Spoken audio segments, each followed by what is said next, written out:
Kalispera, hello, welcome everyone to this online event of the Athens University of Economics and Business.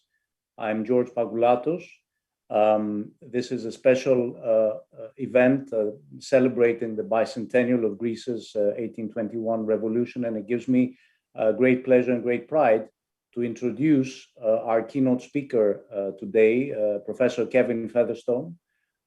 Kevin Featherstone is the Eleftherios Venizelos Professor in Contemporary Greek Studies and Professor of European Politics in the European Institute at the LSE. He's also the Director of the Hellenic Observatory. He has held visiting positions at the University of Minnesota, New York University, Harvard University, and the European University Institute in Florence. He was the first foreign member of the National Council of Research and Technology here in Greece, serving from 2010 to 2013. In 2013, he was Main Commander, Order of the Phoenix by the President of the Hellenic Republic, and in 2021, he was bestowed the award of Grand Commander, Order of the Phoenix of the Hellenic Republic. In 2014, the European Parliament selected one of his books, co-authored with Professor Kenneth Dyson, as one of its 100 books on Europe to remember. He has contributed regularly to international media on European and Greek politics. He's a man I'm proud to call my friend.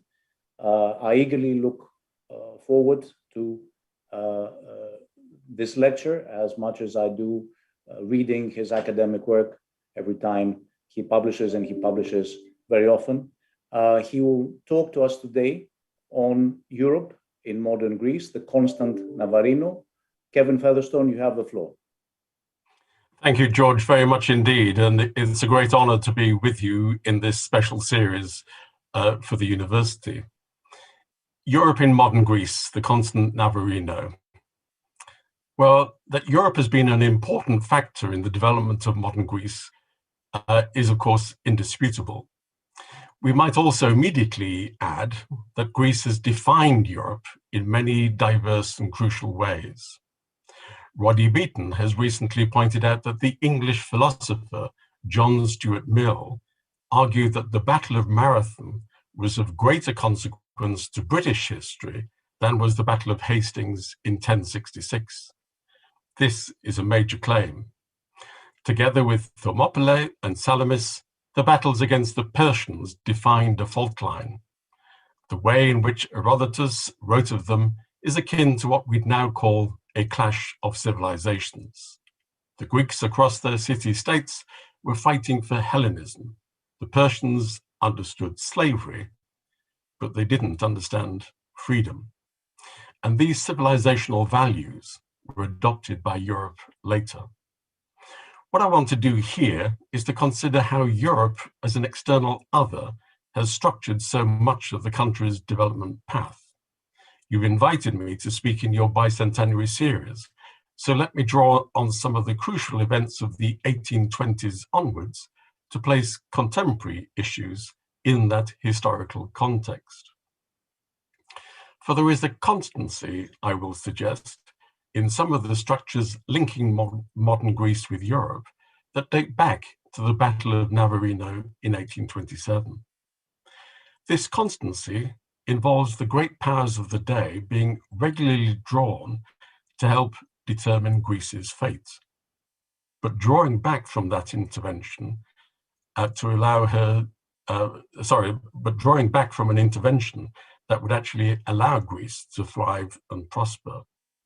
The motivation was strategic interest, far more than a normative pull to fill Hellenism. For the new Greek nation, however, it was almost the reverse situation. A normative desire to emulate a modernity defined by the European powers was stymied by a strategic incapacity domestically to fully do so. Domestically, the quest for catch-up with Europe has been something of a psychodrama. A modernizing elite has never quite reached its Ithaca, and the journey has often been one of self-torture, with liberal elites embarrassed at the failings of their compatriots, but also limited by their domestic resources. Some years ago, in another context, I referred to Italy's ties with the European Union as showing the strategic utilization of a vincolo esterno, in Italian, literally an external link. But I saw this as having much more meaning than that. Could we show the next slide, please? The vincolo esterno powered domestic leaders to unblock the path to reform at home on the basis of securing gains from Europe. An Italian technocrat, Guido Cali, had argued that Italy's economic progress since 1949 had rested on this vincolo esterno with Europe. Today, of course, the vincolo esterno doesn't seem to be working too well in Italy. It's a source of domestic conflict. But I want to come on to finish with some reflections on why a new kind of vincolo esterno with Europe is needed for Greece today. It is a moot point, I will argue, whether member states like Greece can achieve sufficient reform without the European Union developing new mechanisms for intervention and support. Those new EU mechanisms need to go beyond the format of the Troika in the recent crisis, of course. And whether the new European Recovery and Resilience Facility is a game changer or not in this regard remains unclear. As Phil Hellenes through time have rightly declared, Greece defined Europe. But we might add that today, Greece defines Europe's incompleteness. That is, the limits on the European Union's capacity to act, and this may prove consequential in significant ways for both Greece and Europe. Could we have the next slide, please?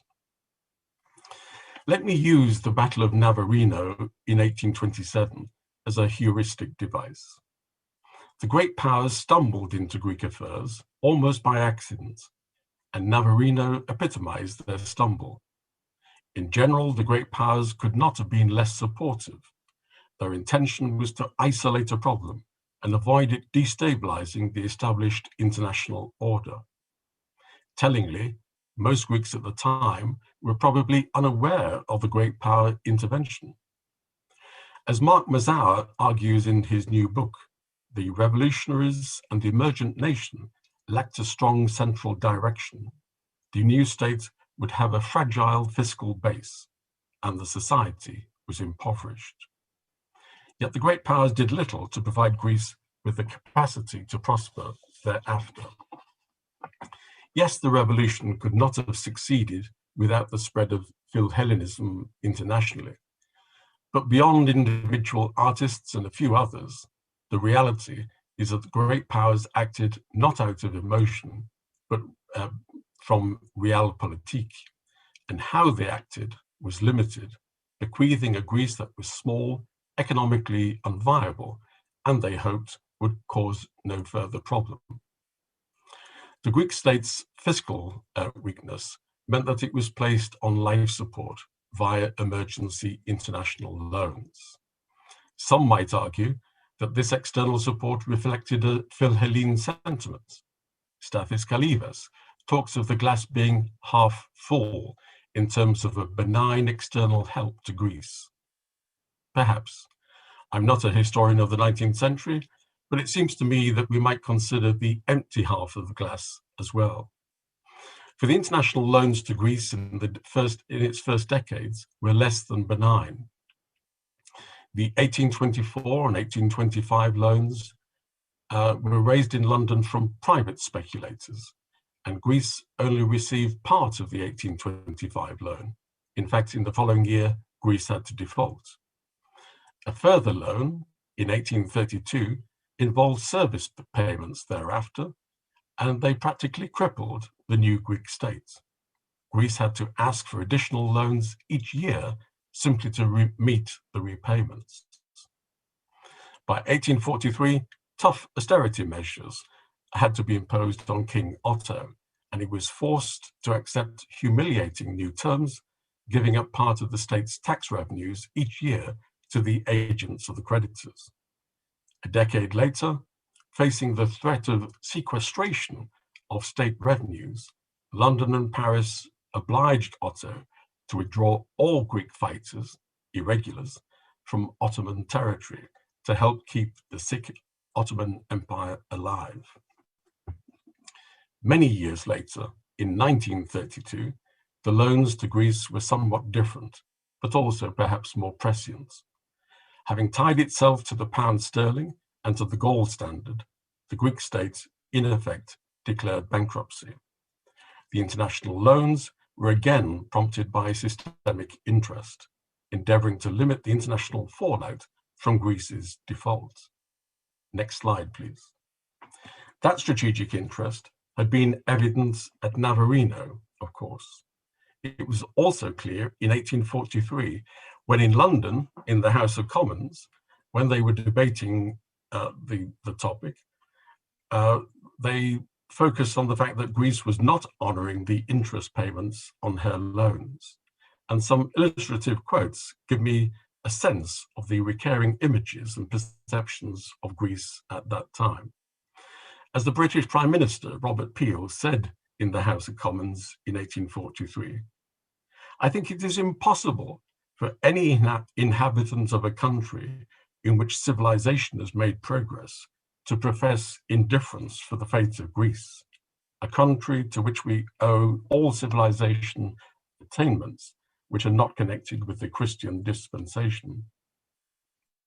Independently, however, of those considerations, Greece must always be an object of interest because of her geographical position. Let me go to the next slide, please. The same debate in August 1843, one member of Parliament warned the Prime Minister that despite Britain's past interventions, Greece now threatened to undermine her international standing. "Do not tell me that Greece interests you not, that her fate can little affect you. She did interest you in 1827, when you signed the Treaty of London. She did interest you in 1832, when you sent a Bavarian prince to sway her destinies. She did interest you when you sent your fleets to Navarino and your protocols to Constantinople. And although it be admitted that her happiness and welfare cannot affect your power, yet will you, by permitting a continued violation of these treaties, suffer the greatest of all injuries, a loss of your character for consistency and integrity among nations." Next slide, please. The same Member of Parliament went on to bemoan the domestic situation in Greece. "It has also been discussed in the French chambers in 1841. Monsieur Francois Guizot, the then French foreign minister, said that the state of Greece demanded the most serious consideration of His Majesty's government. It appeared to us as essentially bad. The interior condition of the country was endangered, alike by the weakness of the public administration and the conflict of national prejudices. At home, vices of a different description occasioned great alarm. The administration appeared powerless, destitute of energy, incapable not only of ameliorating the social condition of the people, but even of exercising power." We can stop the slides there for the moment. This potted history has raised some relevant themes of the strategic self-interest of the great powers, of the early loans retarding Greece's economic development, and of little being done to develop the Greek state's domestic capacity. We might ask, which of these themes do not resonate today? As such, I suggest the Navarino syndrome speaks to us in the present in terms of recurring images and perceptions. If we fast forward to more recent times, the biggest transformation for Greece's relations with the rest of Europe, of course, was her accession to the then European Community, the 40th anniversary of which we celebrate today also. The European Community was a club that traded material support for market access, a very different kind of quid pro quo from the past. And in the first 2 decades of Greece's European Community membership, Europe was the focus for a light touch modernization. The funding flowed into Greece, with integrated Mediterranean programs, the cohesion funds, etc. European money constituted most of Greece's infrastructure investments. We think of the roads, the electrification of the railways, the airports, etc. Europe didn't ask too many questions, as the European community didn't see itself as that kind of intrusive club. But with the Greek crisis in 2010, it was Europe that made a transformational shift in this respect, with hard constraints imposed on Greece. Tough conditionality came with a troika and a severe austerity. Just as at Navarino, Europe wanted to isolate the Greek problem. It rejected the narrative of George Pagoulatos that Greece has a problem, but it is not the problem. Europe's discursive resistance was underscored by the economics of ordoliberalism from Germany. A nation had to put its own house in order. It should not be allowed to disturb the prevailing European system. The problem, just as in 1843, was that the conditions placed upon Greece greatly inhibited her growth and recovery. For domestic leaders to put the house in order was made hugely problematic. Could we have the next slide, please? Let's consider the speech made in the British Parliament by the former British Prime Minister, Lord Palmerston, in August 1843.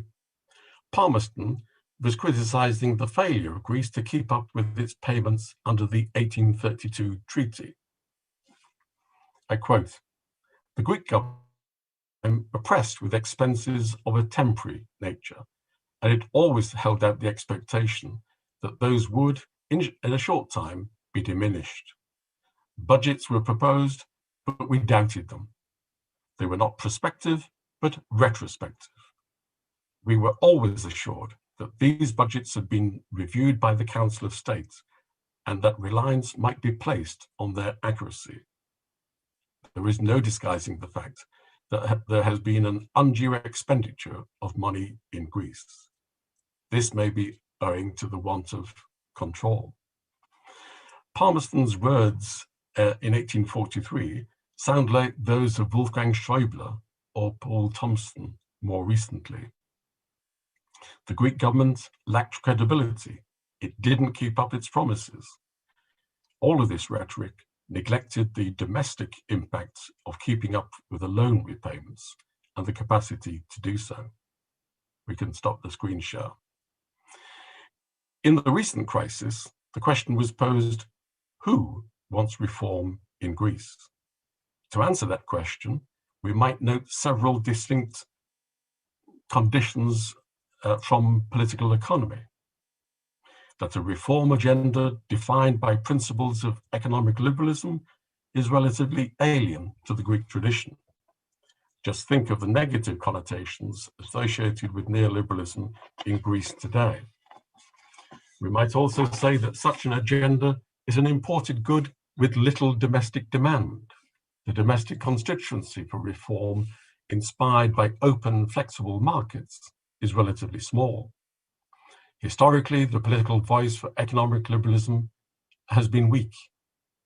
There is a structural explanation that helps explain this weakness, of course. The economy has very few large firms, but innumerable small and micro enterprises. Those in an oligarchic position have no structural interest in liberal economics at home.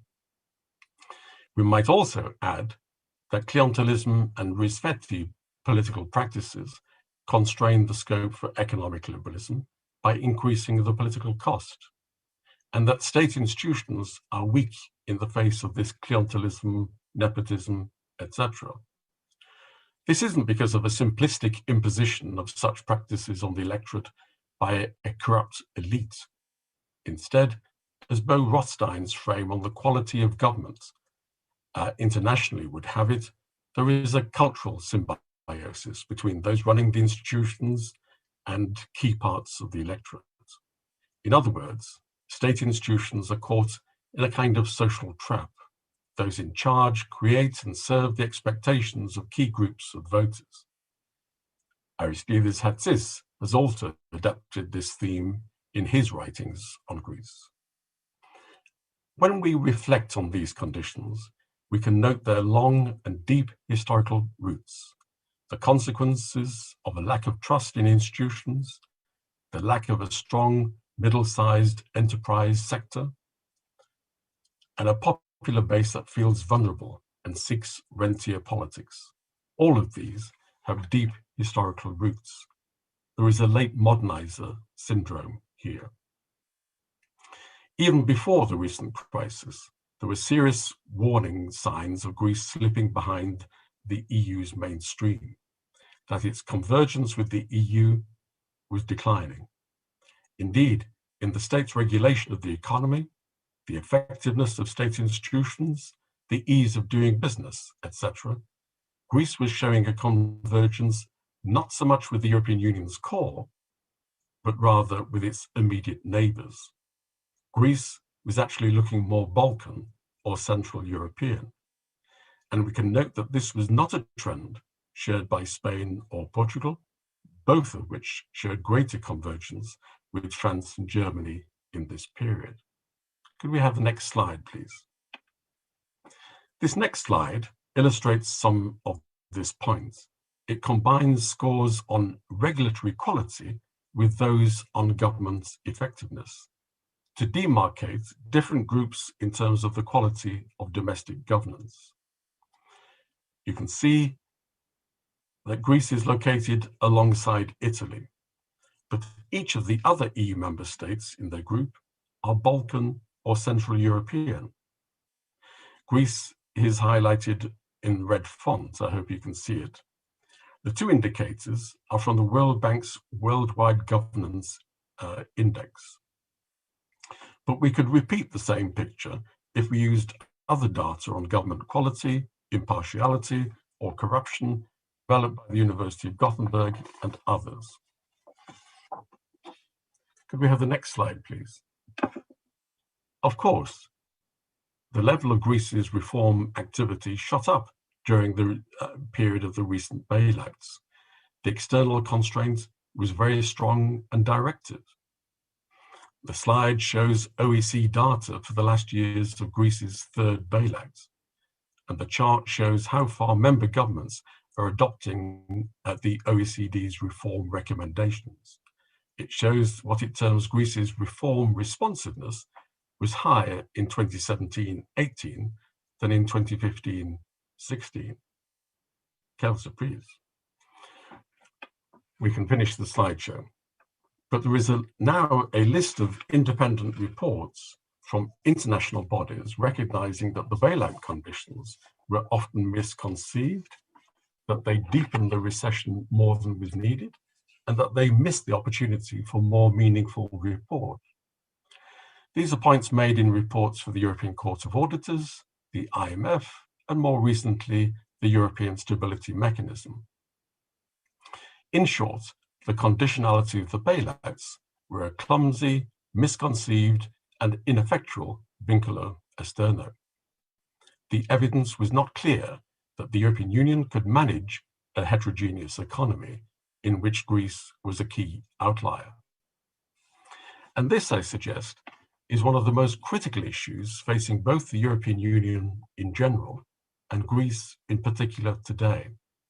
That is, in a deepening process of European integration, how can the European Union manage its heterogeneity by intervening effectively and legitimately into member states in need in order to better promote convergence and cohesion amongst the European Union as a whole? This issue is a critical strategic challenge for the European Union in the coming years.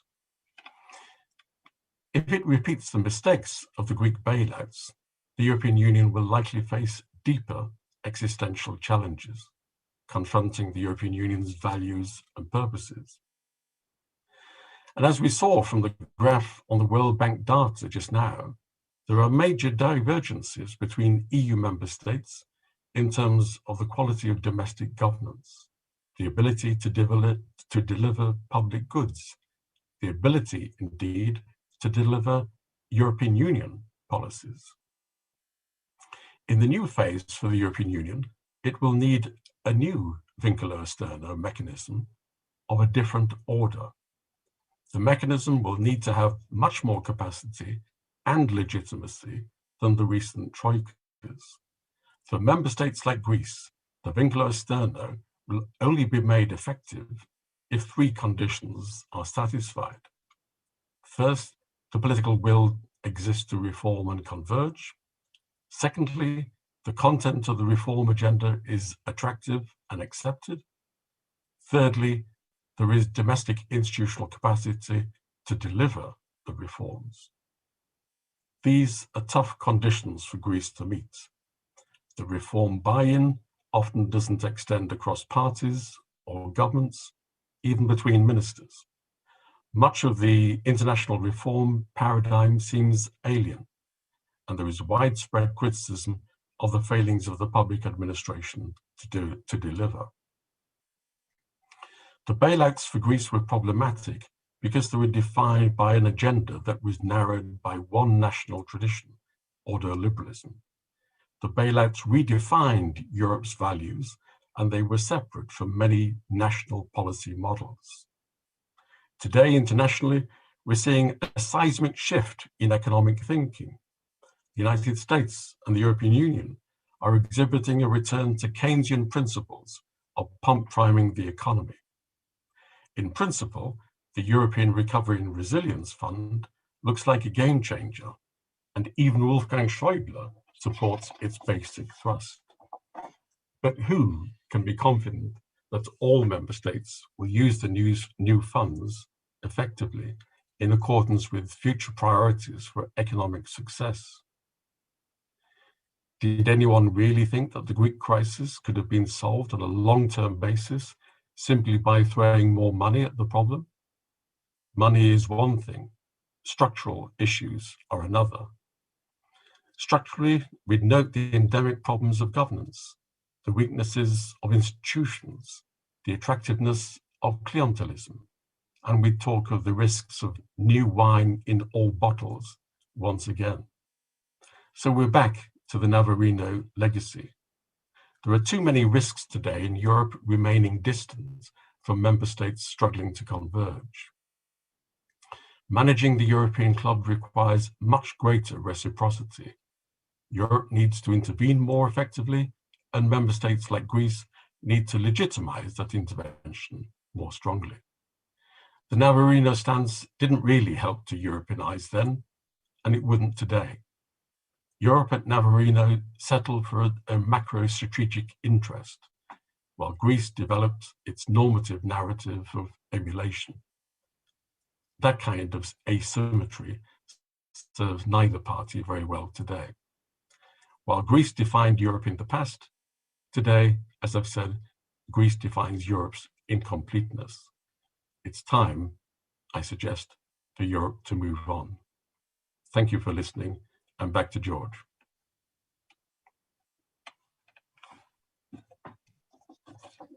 Thank you, Kevin, for this fascinating deep dive into Greece's 200 years practically of trajectory, highlighting this long path through the ebbs and flows and the different cycles, flashbacks between the contemporary period and the 19th century, pointing out a country that has been changing, in a Europe that has been changing, but also a country that is saddled by continuities and rigidities and various problems that become obstacles to reform, the kind of parochial structures that you underlined, or the problems of the lack of trust and the rentier structures and the small size business and all that, points a very interesting challenge for contemporary reformers, a constant challenge for contemporary reformers. But at the same time, going back, I think, provides a kind of optimism that Greece's history can provide, a country that started its path towards freedom against the odds, and through a kind of a wonderful alignment of interest with the great powers of the time, managed through the successful outcome of the Navarino into becoming an independent state, going through a path that has been adventurous, that has seen, as was summarized by George Dertilis, 7 wars and 4 civil wars and 7 bankruptcies. So a succession of failures and successes and catastrophes and triumphs, as Stats Kalibas would put it. But in a way, Navarino is the beginning of the strategic alignment of Greece to a strong geopolitical anchor, which is the West. And in a way, this grants Greece a polity of imperfect parliamentary and democratic institutions through the 19th century and much of the 20th century. It grants it stability and consistency and a kind of strategic compass, which is very important and allows the institutional upgrade. And in a way, this is also pivotal in allowing Greece to escape the entropy of a problematic post-Ottoman Balkan neighborhood. Greece becomes the most successful nation state that came out of the dissolution of the former Ottoman Empire in a very problematic neighborhood, more successful than the successor state that emerged from that empire. And I think this alignment and the strategic compass with the West, and nowadays over the last 40 years plus with Europe, has a great deal of credit for that.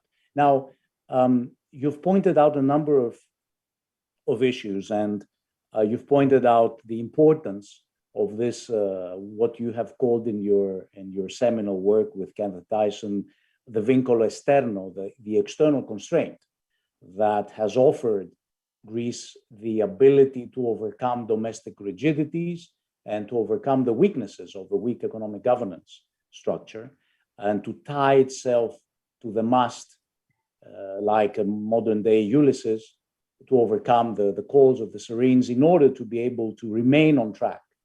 And the track being to follow the kind of developmental path and path to progress that Greece has been able to follow over the post-war period.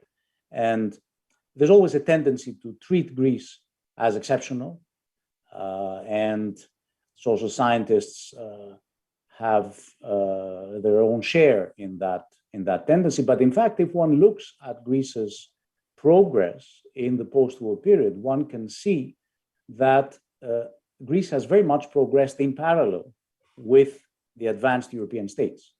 When it comes to post-war industrialization and development, over the post-war decades, there's been a path very similar to that of other countries, developing at that time, but also developed as well. And then this import substitution industrialization that has generated much of the structures of protectionism and rent-seeking that you described in your talk, was afforded a kind of an export orientation after the association agreement with the European Economic Community in 1961. And then in the 70s, Greece becomes from a developing to a middle-income economy and lives through the moment of democratic transition after 1974, together around the same time with Spain and Portugal, the Southern European new democracies. So in a way, through this path, each period is kind of driven by its own priorities, its own mega projects, if I could put it this way. Post-war period by development, post-74 democratic consolidation, and a strategy to democratic consolidation is Karamanlis' decision to place Greece in the strong geopolitical framework and family of the then 9 European community members. And then in the 80s, the kind of social and political and symbolic integration, if I could put it this way, of the losing side of the Greek Civil War. For the first time, there is a kind of a left of center government which bridges this post-war trauma. And then in the 90s, following the single market, economic Europeanization and a shift of the Greek political economy towards the market, opening up from these erstwhile structures that you very well described. And of course, the European Union also leads the process of economic and nominal convergence, apart from market internationalization through the Maastricht criteria and through the kind of a forced opening up of the economy as a result of the single market integration. And then in the 2000s, again, the euro is pivotal in the effort to leverage the favorable euro environment, the favorable conditions of macroeconomic stability, kind of a discipline by the debt markets, low interest rates that would allow to finance investment and growth. Initially, it appears successful. I remind you of the success or the apparent success, the 2004 year of the Olympics.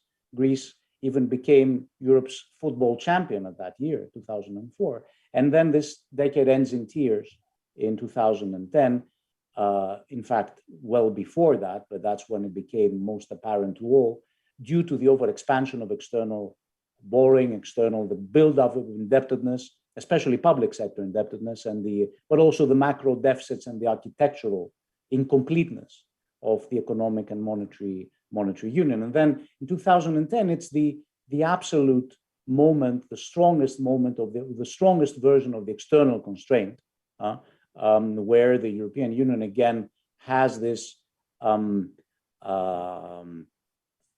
graceless task of leading a forced adjustment, macroeconomic adjustment and reform adjustment, and of course takes a lot of blame for the austerity imposed, and quite frightfully so, I would say. But at the same time, this crucial bond in the European, the Greece being tied to the European anchor, also helps preventing a kind of irreversible catastrophe through a disorderly default and a disorderly Grexit, even if it does not prevent a painful adjustment and the recessionary adjustment that follows. And today, again, in the framework of Europe, we have probably the largest investment impetus that we have had through the entire post-war period, with the COVID-19, having brought about the Recovery and Resilience Fund, Greece having a huge share of that in order to modernize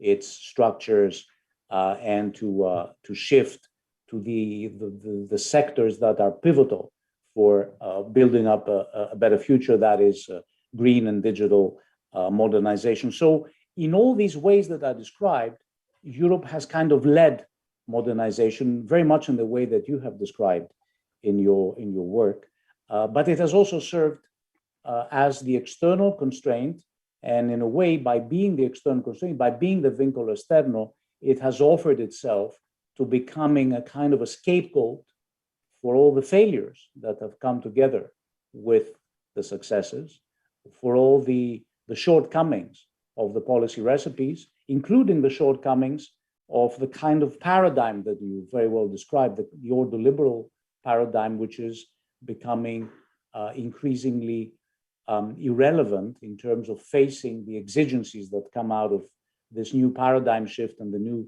conditions at the global, but also at the European political economy level, the shift to recognizing the necessity of the role of the state in providing a counter-cyclical backstop, in funding investment in necessary sectors that need a lot of funding, in reining on the excesses of the private sector, the excesses of the financial sector.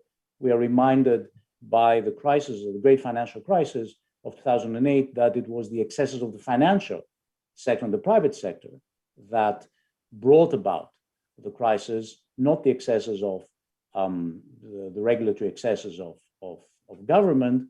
And it was current account deficits that triggered the crisis in the Eurozone periphery, rather than simply the budget deficits, though Greece clearly offered itself for a very orthodox path to failure, a kind of a textbook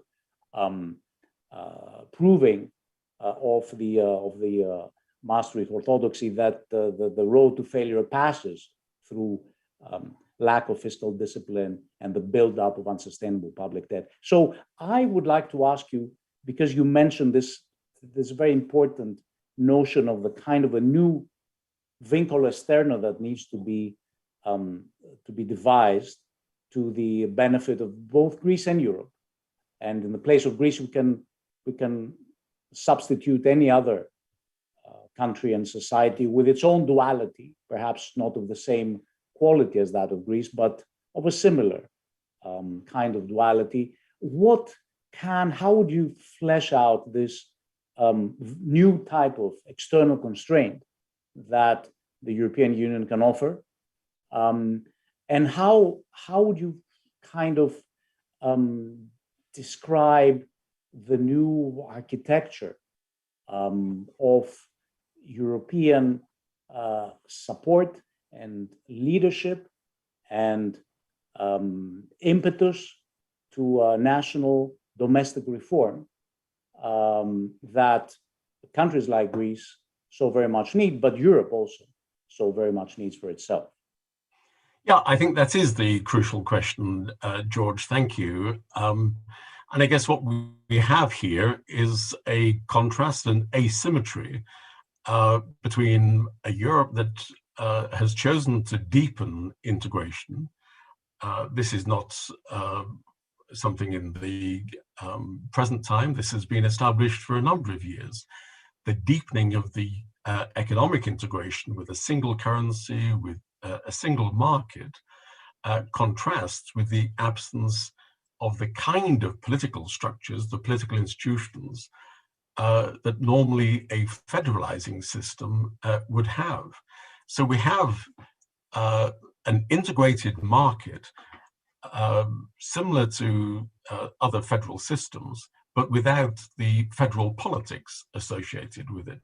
So when the United States engages in fiscal transfers from Washington to the various states, there is a set of political institutions which legitimizes that.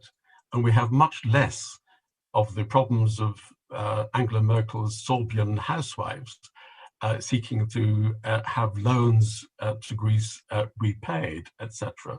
There is much greater burden sharing in that federalizing system.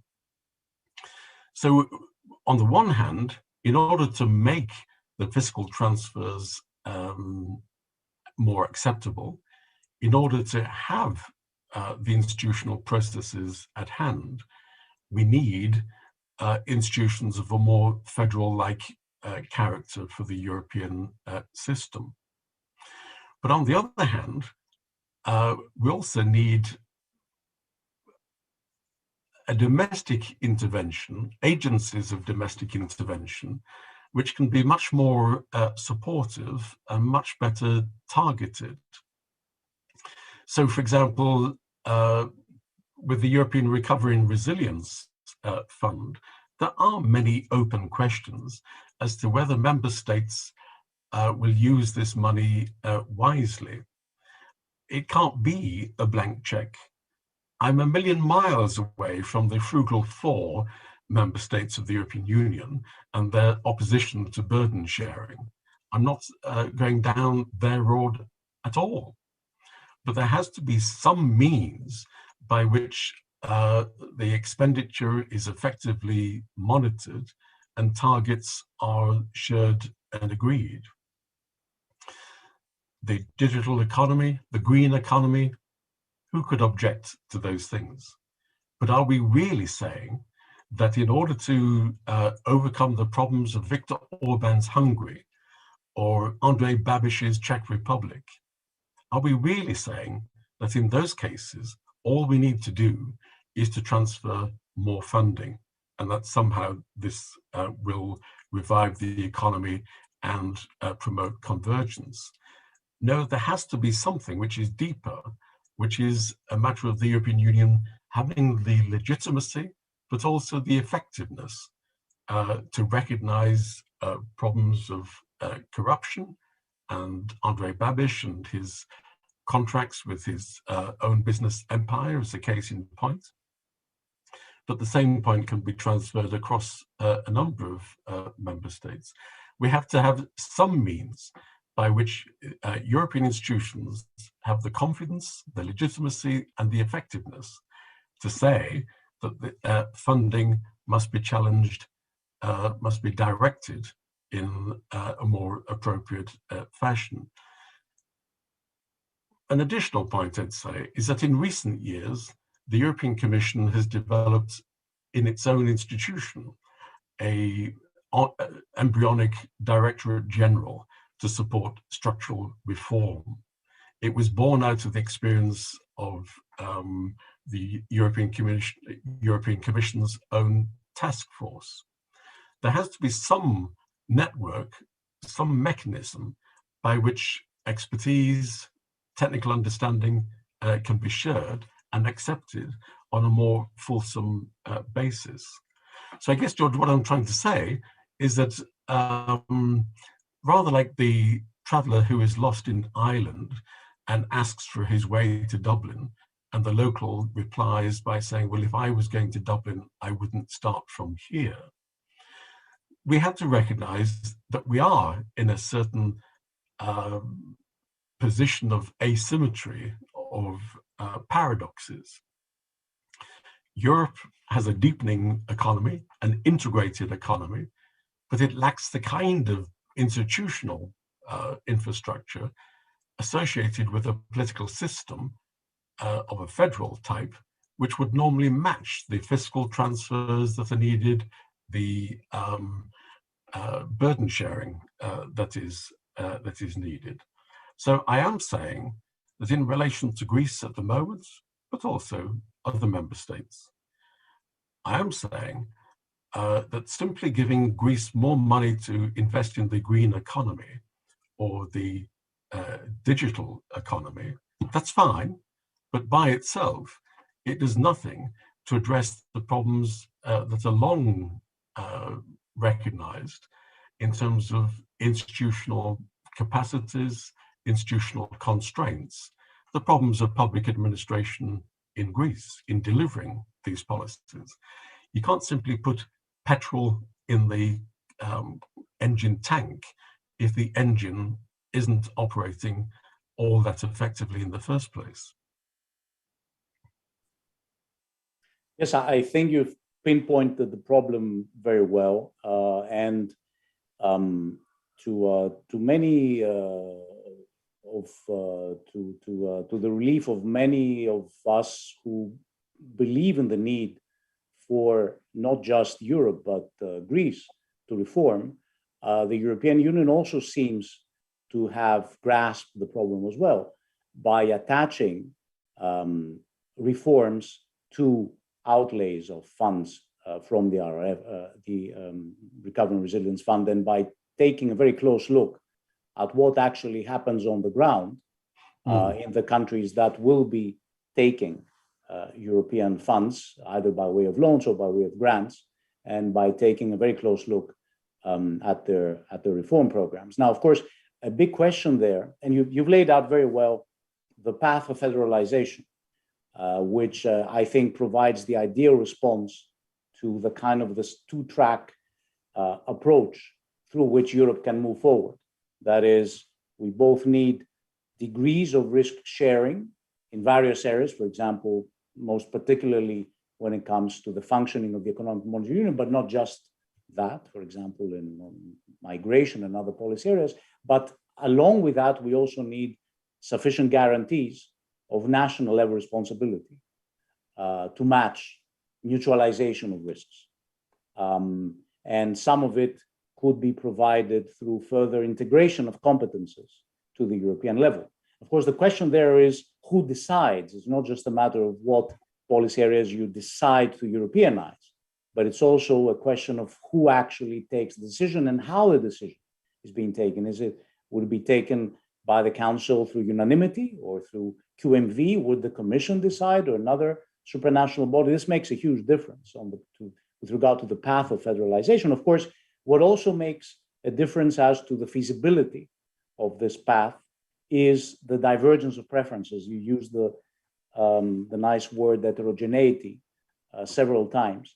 And the problem with Europe, if I were to summarize this, is that we have a converging understanding that we need to integrate more policies in order to be able to reap the benefits of a stronger Europe, a Europe that is truly a united actor, whether it has to do with the euro and its global role or its ability to backstop governments that are being subject to asymmetric shocks or financial sectors that are undergoing this experience, or through a number of other areas from migration to defense and security. All these are areas where economies of scale exist.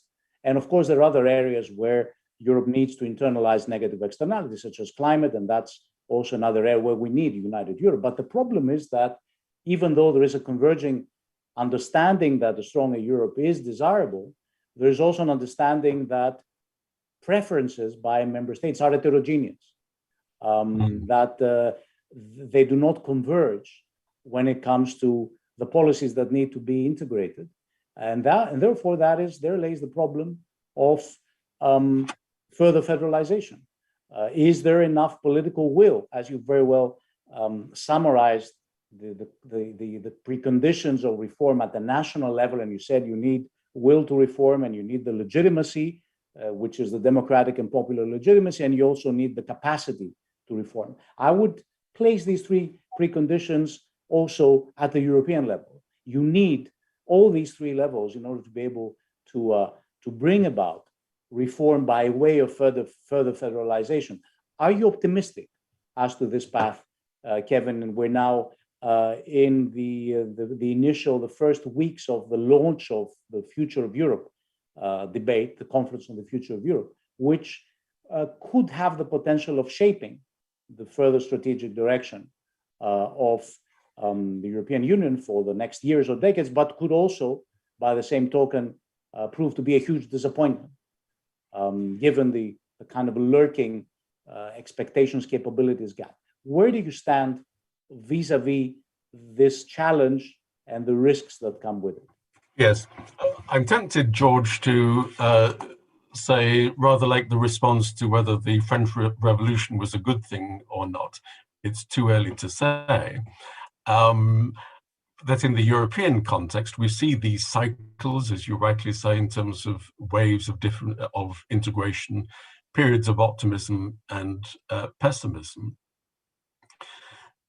I would say optimistically that we are at a more effective crossroads today than we've been in the last 20 years for the European Union.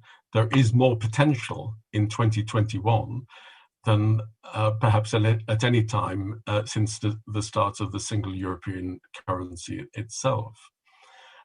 And I take that optimism partly from the more ecumenical economic policy paradigm of the European Recovery and Resilience Fund, the acceptance from Germany, the Frugal Four, to the Mediterranean Europe as well, the acceptance that in the present circumstances, we need public institutions, the state, to develop our infrastructure, the infrastructure of the future, by major public spending increases. And we're seeing that across the world. But I hear in the debates in a number of the northern member states of the European Union, the rhetorical question, what if the the Recovery and Resilience Fund fails? And they ask that question on the basis that what if some of these huge amounts of money are misspent, short-term political interests, misdirected or whatever, and that rather like before 2010, the European Council simply looks the other way and doesn't ask too many questions.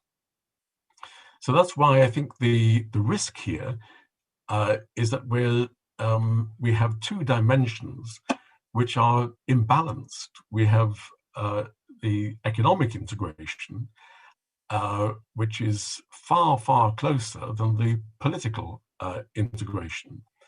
And without some kind of rebalancing in this fashion, we do run the risks that massive new investments may be squandered and may not be effective, and then think what that might do for attitudes towards burden sharing. I would immediately recognize that in the case of the current Greek government, of course, it has rightly won much praise for the sophistication, the effectiveness of its plan submitted to Brussels under the ERRF, quite rightly. But across the EU's very diverse member states, what if in the future some future German chancellor can gain support from home by saying, look what they did in member state X, Y, or Z, the money we gave all this, Europe gave them this money, and it has been wasted. So I think at the moment, is it still too early to judge the outcome of the French Revolution? I think at the moment, I would say that we have the potential for much more progress than for many years past. And we also are witnessing, I think, a very timely progression beyond Europe being, rather, you mentioned Ulysses, stuck to the mast of a narrow economic paradigm of ordoliberalism. It is now much more acceptable across the European Union to talk of different economic policy models and different economic policy ideas. And I think that was the danger that we may simply be, we may be escaping from at the moment. The danger is of a uniting Europe, uniting behind a very singular economic ideology, when we have such diversity of different national policy traditions. So I think we're coming out of that dark tunnel to a Europe which is more open in terms of economic policy prescriptions, and I'm more optimistic because of it.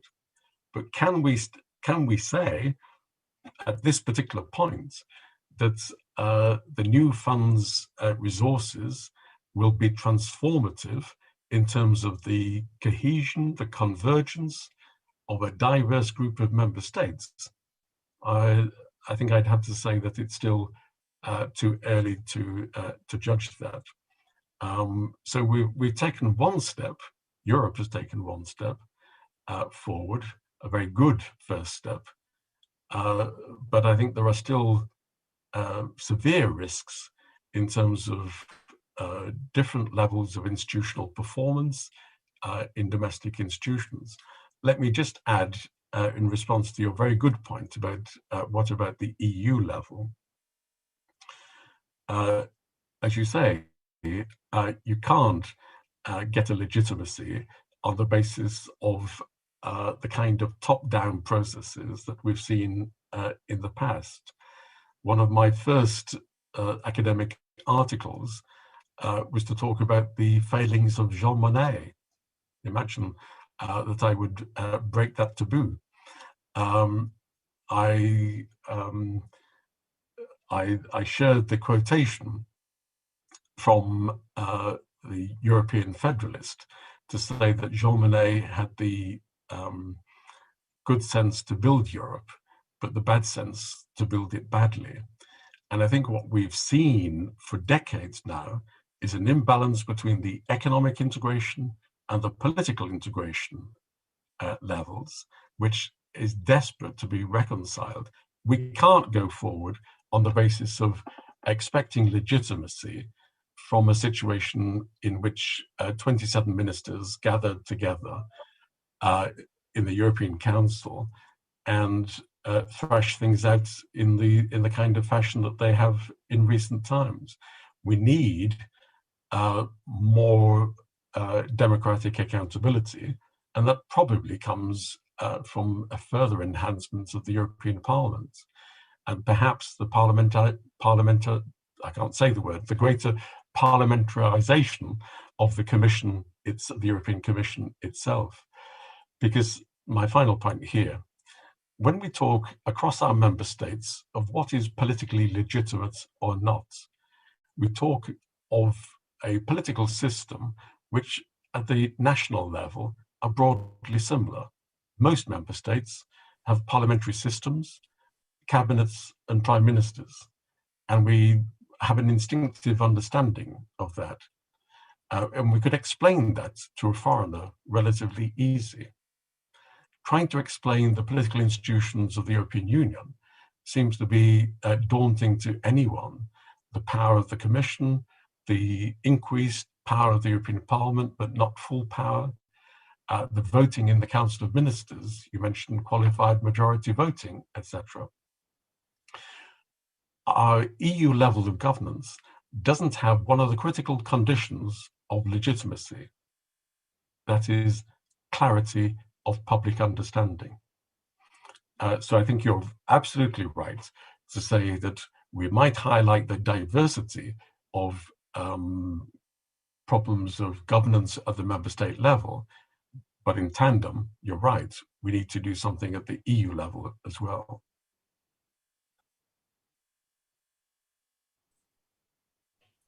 And I think it's very opportune to end this excellent discussion with you, Kevin, with this message of clarity and the virtue of clarity, not just in what the European Union does, not just in how it operates, but also in how it is being perceived. We need a greater degree of simplicity about the European Union so that it can move on inspiring people in the way that it did in the post-war period, where its mission could be more easily reduced to Europe having brought about peace, the European Union having brought about peace in Europe. And that's a powerful and simple and extremely potent message that can inspire enthusiasm. We need this kind of a mission statement again about what the European Union is able to do and what it has accomplished to be, again, as clear and simple and powerful as possible. And I think for that we are indebted, because you are among the people who explain the European Union to your students and to the broader public through your columns and your public discourse. I'm delighted that we had this conversation, and I thank you very much for the time that you have devoted to the Athens University of Economics and Business and to this discussion in specific. So thank you again. Thank you all for watching, and see you again in another opportunity. Goodbye. My thanks also to you, George. Thank you.